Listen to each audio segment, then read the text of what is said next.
decided in court cases. So it still holds up. Glad you spoke to that. Okay. I heard that too. HJR 192 applied only to Washington, D.C. residents because a House Joint Resolution does not apply to the national or state citizens. Right. So they had to codify it in Public Policy 7310 and the 31 U.S.C. 5118 D2 to apply to the rest of us. The reason they had to pass the resolution is because they'd taken the constitutional money. You cannot pay a debt with another debt. In other words, with federal precisely what they have us doing. Right. Yes, that's what they have. That's what. But we can't. All we can do is discharge it into the future. It's a set off. It's a set off into the future, folks. When they apparently, I guess, bring back the standard of lawful money, which who in God's name knows when that's going to be. Exactly. So all of these debts are being put off into the future, which is why China's sitting there tapping their fingers like, okay, so when are we going to do this? Yes. Well, we'll get. Let me address the China issue in just a moment, but. The reason they had to pass HJR 192 is because they committed treason against the Constitution when they took the constitutional money. That's a death sentence unless they provide a lawful remedy. Remedy, right. This was their lawful remedy. HJR 192 and the provisions now under public policy in 31 U.S.C. Without that, there would have been blood in the streets. In a so people were using this then when it first came out, probably. Oh, sure. Yeah, the people in the know how to do it.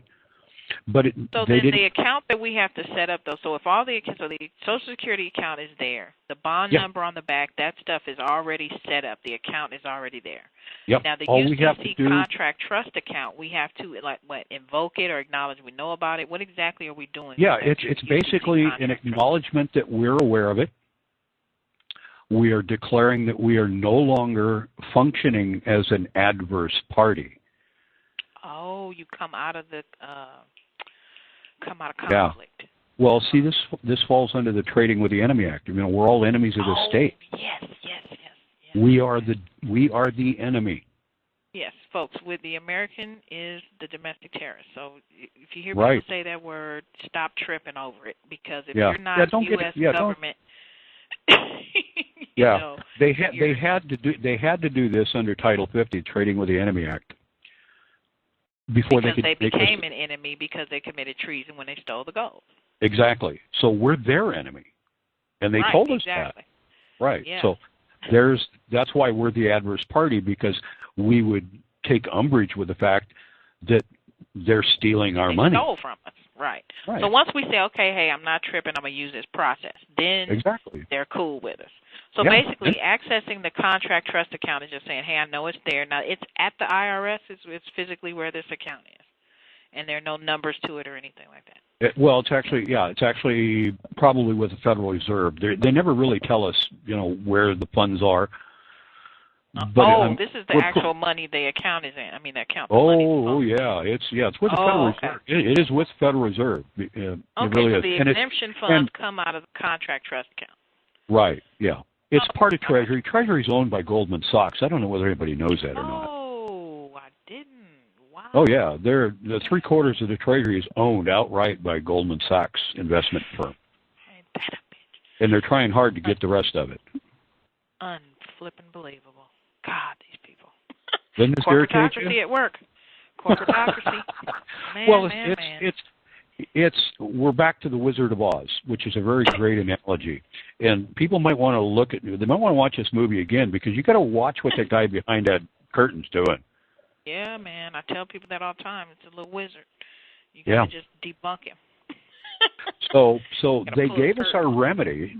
They just didn't tell us how to. So there's really no major significance of this UCC contract. It's just there. Just know it's just there. Yeah. You're going to do it. You're going to invoke your awareness of it. Yeah, it's not. We're just stamping the presentments.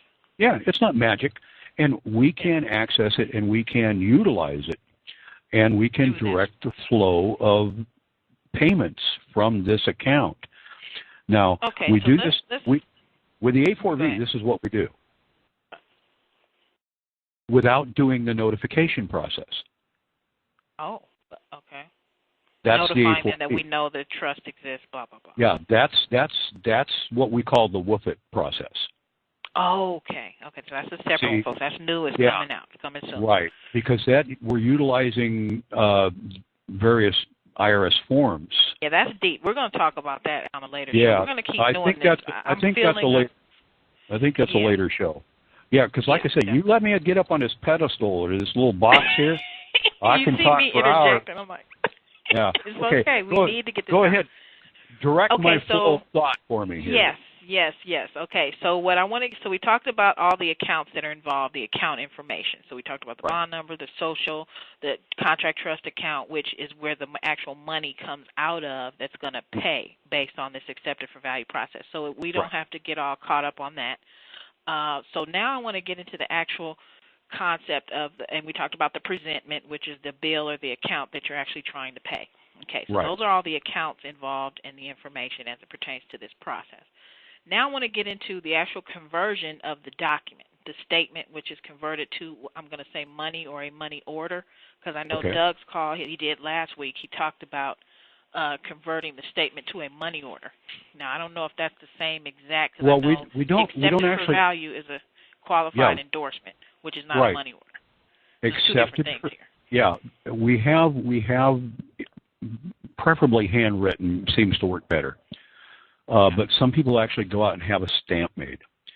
And basically, I'm going to give you the layout of what you need to put on any presentment. And some presentments have a coupon at the bottom.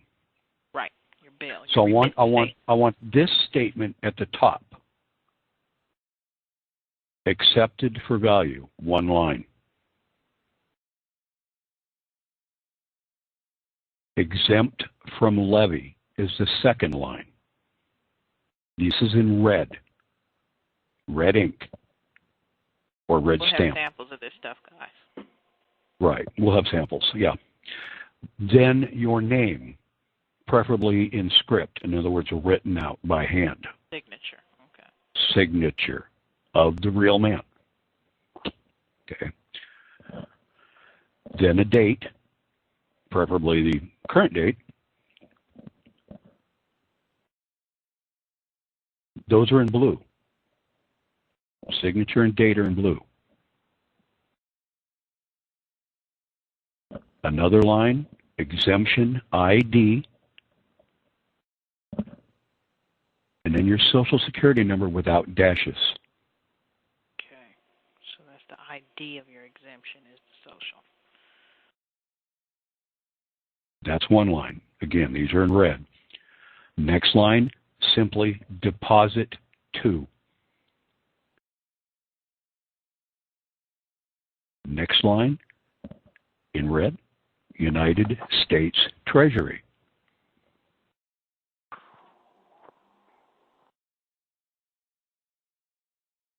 Next line, and charge the same to.